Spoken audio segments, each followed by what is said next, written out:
Sword Art Online Last Recollection is an action RPG developed by Recollection, released in 2023. The SAO games are a huge mixed bag. I played almost all of them, with most of them being mediocre with decent ideas, and only one of them I consider being good.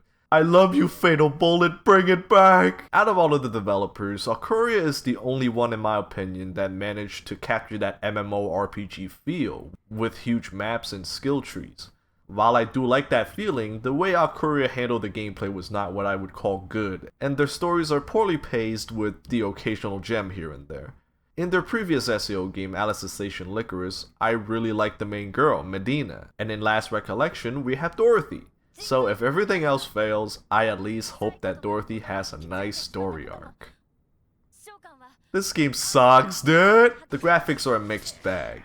On the surface it looks exactly like Alicization Lycoris, but when you take a closer look, it's a bit worse. The draw distance haven't improved from Lycoris, with things like grass still keep popping up, and ew, what the fuck? Looks like someone used too much Vaseline during fap time, damn. It looks like some form of image upscaling is being used here, probably FSR, but I can't turn it off because the graphics options are so limited. Where's texture quality? Post-processing effects? Alicization Lycoris had way more options than this. What happened here? It might be because Recollection switched from their previous engine to Unreal 4, so it's new to them, but it can't be that hard, can it? The blurriness actually gets less noticeable in very high graphics quality, but it halves my frames. Gee, it would be nice to be able to turn off whatever's getting the game blurry without turning on what's ruining the frames. The budget for the cutscenes have noticeably dropped. Those pre-rendered ones like in Alicization Lycoris are gone, and so are the occasional motion captured ones. All we have now are the janky looking ones and the visual novel pics. This really dragged down the cinematic flair we had in the previous game. I mean, you would expect the game to be flashy after spending $60 on it. The standards in Alicization Lycoris were low, but now it's even lower. Man, who am I kidding?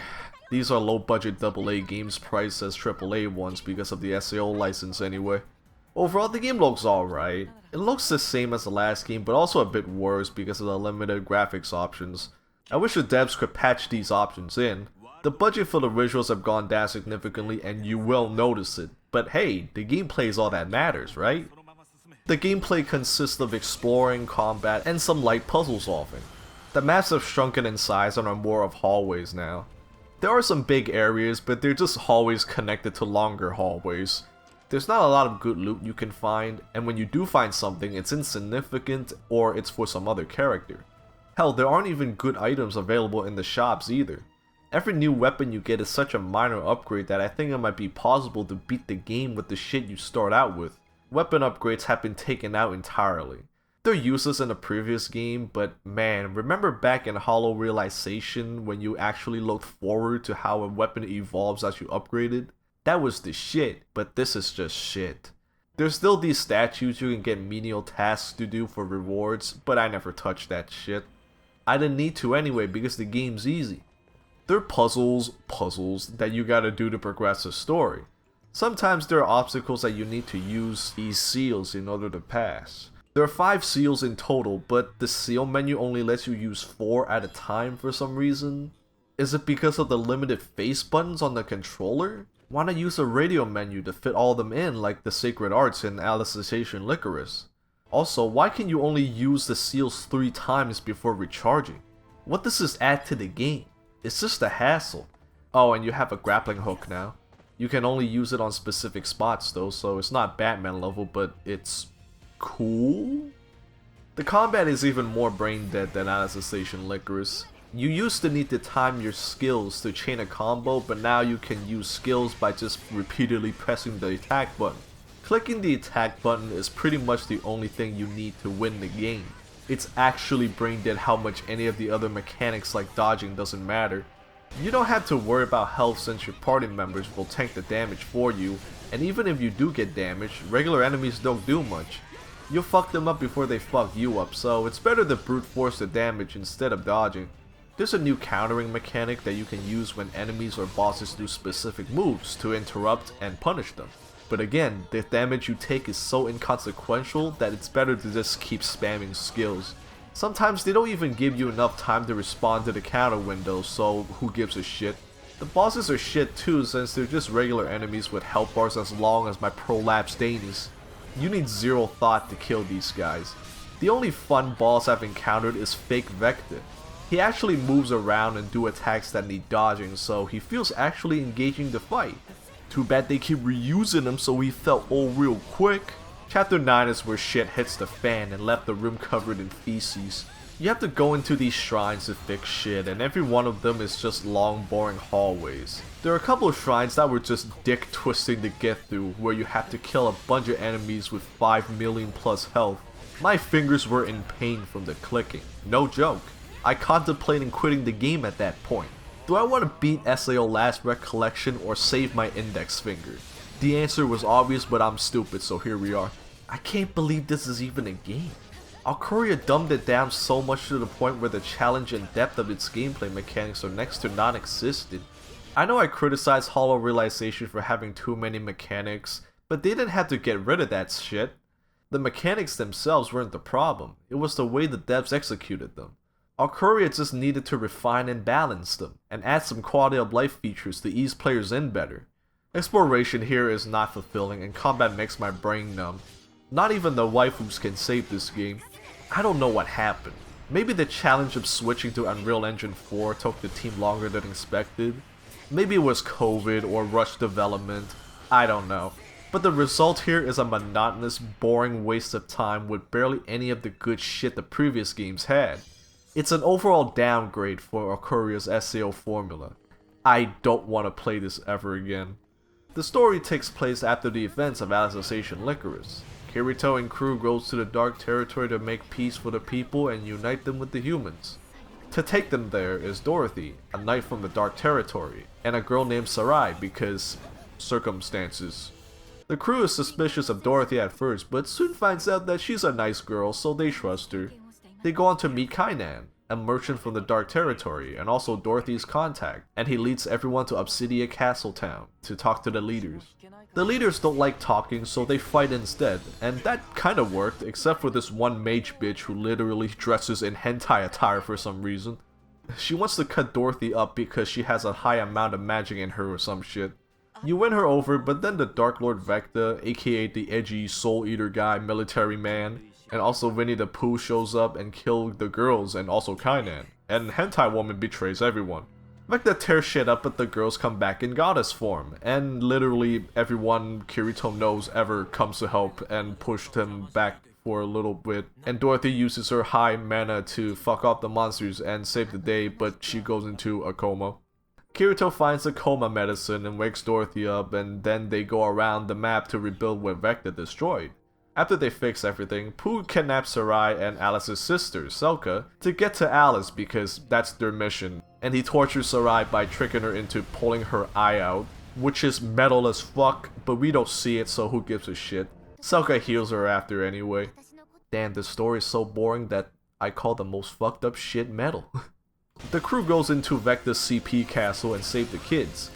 Vecta, or Gabe, is actually some guy from Gun Gale that Sinon and Kirito fought or some shit. I don't remember him.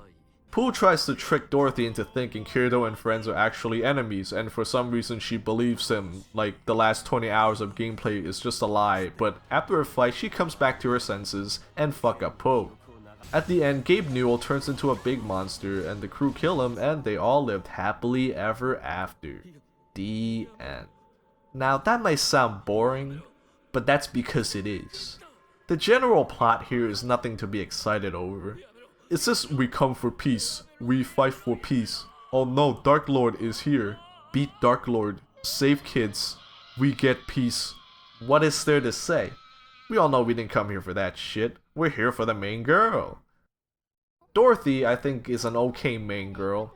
She's the child of a mixed couple, so she's shunned by the people of the Dark Territory. Faced with ridicule all her life, and shit got even worse after her mother died.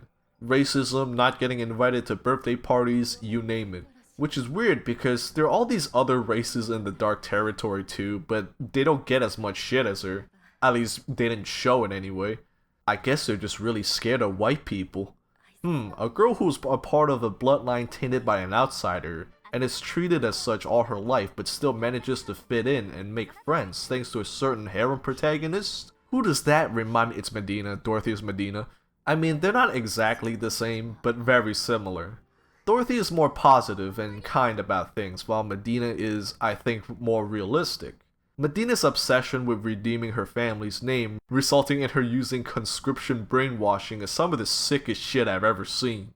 She's flawed in a relatable way, but Dorothy doesn't have that appeal. Her mother was killed by Bercoli, the captain of the Integrity Knights. Or was it General? I don't remember. But she doesn't really want revenge. You could say she's mature because of that, sure, but is it interesting? The story of Dorothy's birth can also contribute to her hate of the humans, and her having the blood of an outsider within her. Her father's an employee of Wrath, the maker of Underworld, who for some reason went into the Underworld, fucked a woman, and went back out. This was never entirely explained. There might be some notepad that I missed or some shit, I don't know, but I guess the man was just horny while programming and decided to commit a virtual pump and dump. I would be pissed if I was Dorothy. So what if he was nice and taught her spells and shit? Why isn't he there for her? The setup is right there. Dorothy was meant to hate the humans and herself for being related to them.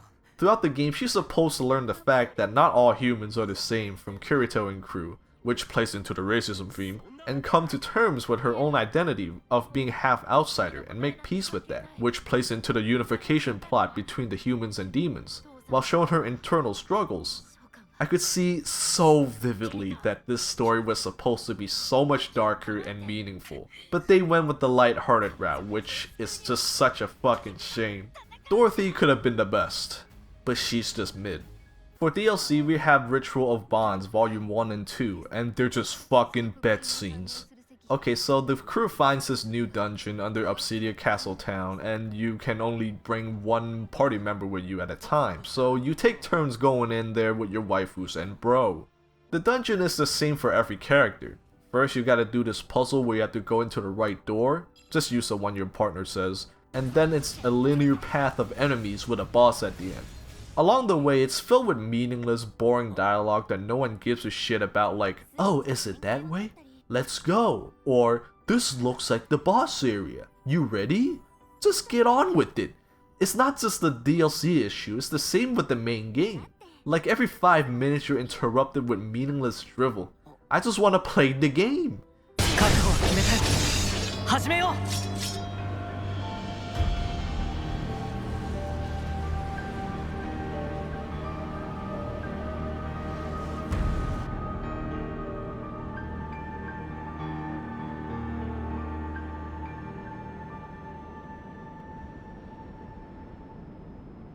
よかった。おい。